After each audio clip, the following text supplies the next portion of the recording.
एक महात्मा ने पूछा महाराज जी से,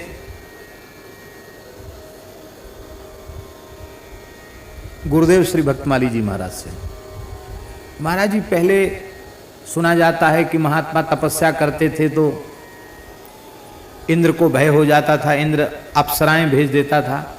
अब नहीं सुनाई पड़ता कि कोई महात्मा भजन करते हैं भगवान अप्सरा भेजते हैं। अब अप्सरा क्यों नहीं भेजते हैं? महाराज जी हंसने लग गए, बोले ये संसार के जो मलमूत्र के भांड हैं, जिनका न कोई रंग न कोई रूप, हर छिद्र से दुर्गंध और बदबू निकल रही है, ऐसे मलमूत्रों के भांडों में तो ये आसक्त हो रहे हैं, तो इनके लिए अप्सरा भेजने की जरूरत पड़ेगी।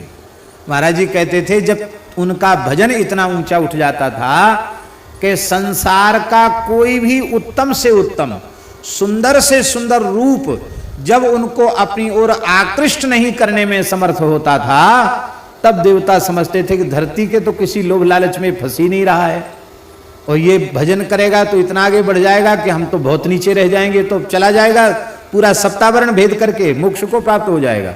वो विघ्न करते हैं, तब अप्सरा भेजते हैं।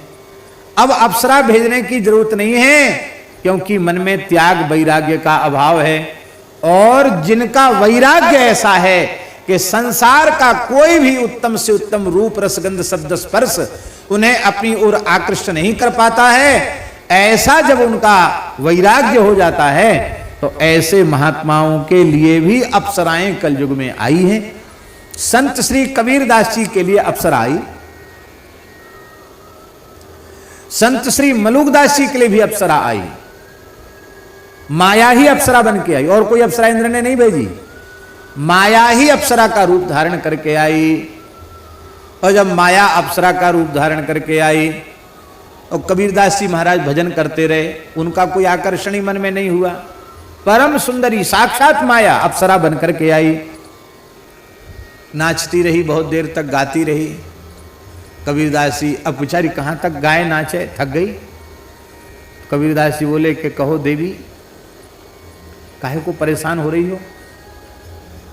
बोले आपके भजन के फल के रूप में मैं आपके निकट आई हूं, आप मुझे स्वीकार करो। कबीरदास जी हंसने लगे, बोले देखो देवी, तुम कान खोल के सुन लो, एक न्यात तू माए लगत है, एक न्यात तू मौसी। एक नाते से तू मेरी माँ लगती है, और एक नाते से तू मेरी मौसी लगती है। तो मैं यदि माँ है तो भी तेरे चरणों में प्रणाम करता हूँ, और यदि मौसी लगती है तो भी चरणों में प्रणाम करता हूँ। बोली अरे मैं अप्सरा हूँ, ऐसा तो आज तक मुझे किसी ने नहीं कहा कि मैं माँ हूँ या मौसी हूँ। माँ कैसे हूँ और मौसी कैसे हूँ? तब श्री कबीरदास जी ने कहा कि साधुओं की तो दृष्टि ही ऐसी होती है, वे नारी मात्र में जगन माता श्री जानकी जी का दर्शन करते हैं।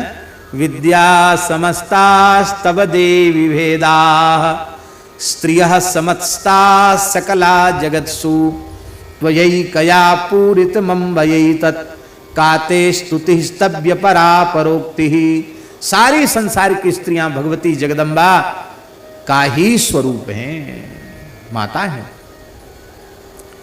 इसलिए महापुरुषों ने कहा है सर्वोच्च ब्रह्मचर्य का पालन किया है, नारी मात्र में जगन माता का दर्शन करना ये सबसे श्रेष्ठ ब्रह्मचर्य है।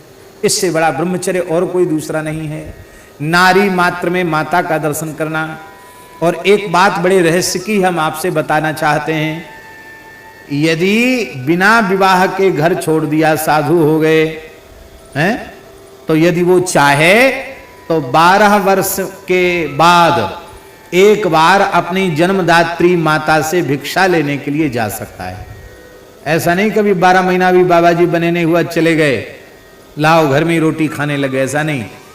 साधु वेश, ऐसा पूज्य महाराज जी बताते थे, खाक चौक वाले महाराज जी, 12 वर्ष के बाद एक बार चाहे तो, आवश्यक नहीं, चाहे तो एक बार अपनी माता के हाथ से भिक्षा लेने जा सकता है। क्यों जाए?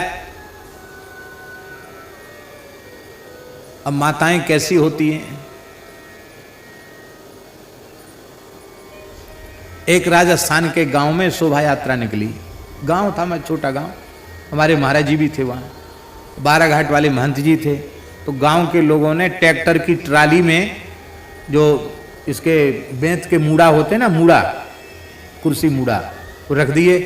एक मूड़ा पे हम बैठ गए, एक मूड़ा पे बाराघाट वाले महंत जी बैठ गए, और महाराज जी तो नहीं गए थे, हम लोग गए शोभा यात्रा में, और बाकी महात्मा लोग ट्रॉली में बैठ गए। एक गुजर घर की एक मैया बड़ी बूढ़ी वो आई, तो लोग गांव के लोग स्वागत कर रहे थे, प्रणाम करने ट्रॉली में चढ़ के आते थे। तो आते ही वो दोनों हमारे और महंत जी के शरीर पे हाथ फिरा फिरा के रोने लगी, और रोते रोते वो अपनी भाषा में कुछ कह रही थी, हम तो नहीं समझ पाए।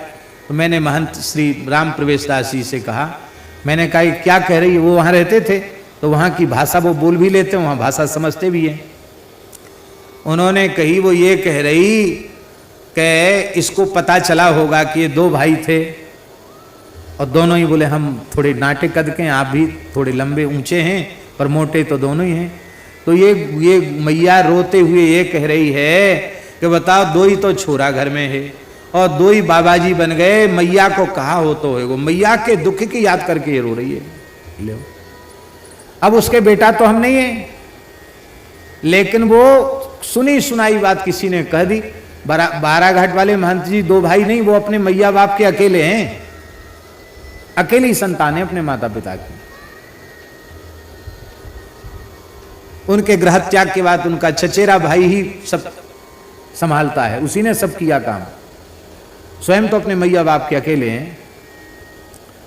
पर ऐसी गामन में लोगों को पता चले महाराज कितने भाई, बोले इतने भाई हैं, ऐसे किसी ने कह दिया होगा। तो वही उस मैया के दिमाग में घुसी थी, वो रो रही थी कि बताओ मैया का क्या होता होगा, दोनों को दोनों छोरा बाबा जी हो गए। तो जहां माताओं को दूसरे के बालक देख करके भी वे रोने लग जाती हैं, तो उनके अपने बालक, और वो भी अखंड भभूति चढ़ाए और कमंडल लिए और भिक्षा पात्र लिए भिक्षा मांगते हुए आवे, तो मैया की छाती पर क्या बीतेगी? सब रोएगी कि नहीं? मैया रोएगी, भिक्षा डालते समय भी रोएगी, देते समय भी रोएगी, खिलाते समय भी रोएगी, और फिर तमाम लोग रोएंगे। हो सकता है दूसरे लोग दिखावे का रोवें, पर मैया तो असली में ही रोएगी, वो दिखावे का तो नहीं रो सकती। अब उस समय अपने वैराग्य को परिपक्व रखना है। उस समय हमारे मन में अंतर नहीं आना चाहिए कि चलो मैया कोई बात नहीं, अब हम घर ही पे रहेंगे, अब नहीं जाएंगे हम, तुम काहे को रोती हो, तुम्हारी यही सेवा करेंगे, ऐसे उसके वैराग्य में अणुमात्र भी अंतर न पड़े। इसके लिए वो जो नार जो गड़ी भई है ना, नरा, नाभि का नरा, उस संबंध, उस आसक्ति को तोड़ने के लिए एक बार जाना चाहिए, ऐसा महाराज जी कहा करते थे। और मान लो गृहस्थाश्रम भोग के साधु हुआ है, तो गृहस्थाश्रम भोग कर साधु हुआ है, तो उसे अपनी धर्म पत्नी से भिक्षा मांगने जाना चाहिए। पत्नी के सामने लंगोटी लगा के जाए, झोली फैलाए, भिक्षा माता भिक्षा दो। अपनी अधिकृता पत्नी के निकट जाना पड़ेगा, और वहां फक्कड़ के वेश में, विरक्त के वेश में जाकर कहना पड़ेगा, भवत भिक्षाम में देही, माता मुझे भिक्षा दो। माता, मां कहना पड़ेगा उसको, पत्नी को। इसका आशय यह है कि हमने अब इतना पवित्र वेश धारण कर लिया है कि जो हमारी अधिकृता पत्नी रही है, पाणिगृहीता रही है, जिससे हमने संतान उत्पन्न की है, अब उसके प्रति भी हमारी भोग्या बुद्धि नहीं रही, अब उसके प्रति भी हमारी मातृबुद्धि हो गई है। ऐसा वैराग्य होवे तो गृहस्थाश्रम छोड़ के साधु बनने का अधिकार है। तो अपनी दृष्टि इतनी संयत, सावधान और पवित्र हो चुकी है, इसके लिए अधिकृता पत्नी को माता कह करके उससे भिक्षा प्राप्त करे। तो श्री कबीरदास जी बोले कि साधुओं की तो दृष्टि, अरे जब साधु गृहस्थाश्रम छोड़ के साधु होता है और पत्नी को मां कह देता है, तो संसार की कौन सी नारी है जो उसके लिए मां नहीं है? एक महात्मा थे महाराज जी, बड़े सरल संत थे, पहाड़ी बाबा महाराज बताते थे, वो महीना 2 महीना की छोरी को भी मैया कहते थे। मैया मैया, कोई छोरी, महीना 2 महीना की, 10-5 दिन की छोरी भी तुरंत चरणों में सिर रख देते, कहते मैया। लोग बाबा बाबरो है वो है, महीना 1.5 महीना की छोरी तो मैया कह रहा है। पर संत की तो दृष्टि ही ऐसी होती है, संसार बाबरा कहे तो कहे, क्योंकि यही एक पवित्र दृष्टि ऐसी है जिससे वह सावधान हो सकता है।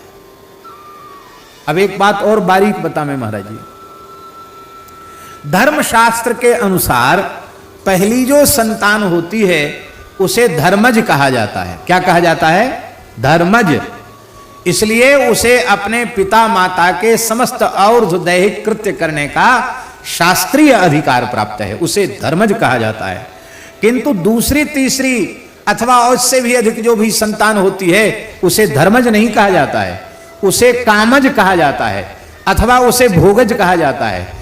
इसका मतलब है तुम्हारे गृहस्थाश्रम के धर्म के निर्वाह के लिए एक पुत्र हो गया पर्याप्त है। इसके बाद यदि वह गृहस्थ चाहे तो आजीवन अपनी पत्नी के सहित अखंड ब्रह्मचर्य व्रत का पालन कर सकता है। शास्त्राज्ञा है।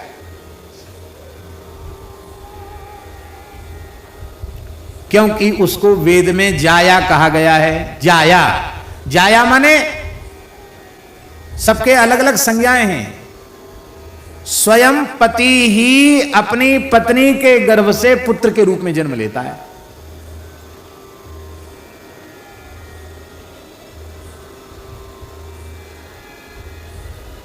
और असौ ज्यायान भवति जायमानः, जायमानः उसी से जाया बना है। जायमाना, पति ही जायमान होता है इसलिए उसको जाया कहते हैं। अब विचार करो आप, एक बार पति ही गर्भ से उत्पन्न हो गया तो धर्म की अत्यंत सूक्ष्म दृष्टि से वह क्या हो गई? बोलो।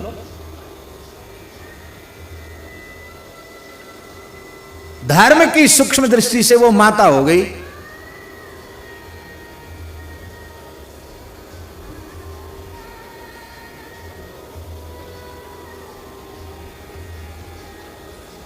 आप लोग कहेंगे ऐसे तो कोई दिखाई नहीं पड़ेंगे, ऐसे हैं महानुभाव। हाँ, परम पूज्य स्वामी श्री कृपात्री जी महाराज ने इस प्रकार का वक्तव्य वाराणसी में दिया था। और वर्तमान में गीता प्रेस के संपादक परम भक्त हृदय, बड़े सनातन धर्म के निष्ठावान एक व्यक्तित्व श्री राधे श्याम जी खेमका, इनके पिताजी थे श्री सीताराम जी खेमका। उन्होंने एक राधे श्याम खेमका के जन्म के बाद अपनी पत्नी के से जीवन पर्यंत ब्रह्मचर्य व्रत का पालन किया। त्रिकाल संध्या करते थे, नित्य तर्पण करते थे, नित्य बलवई सुदेव करते थे, पंचमहायज्ञ करते थे वैसे होकर के। और 66 के गोरक्षा आंदोलन का कोषाध्यक्ष उनको बनाया गया था। ऐसे पिता थे, तब राधे श्याम जी जैसे पुत्र हुए उनके द्वारा। अपनी पत्नी का पत्नी भाव से स्पर्श नहीं किया उन्होंने।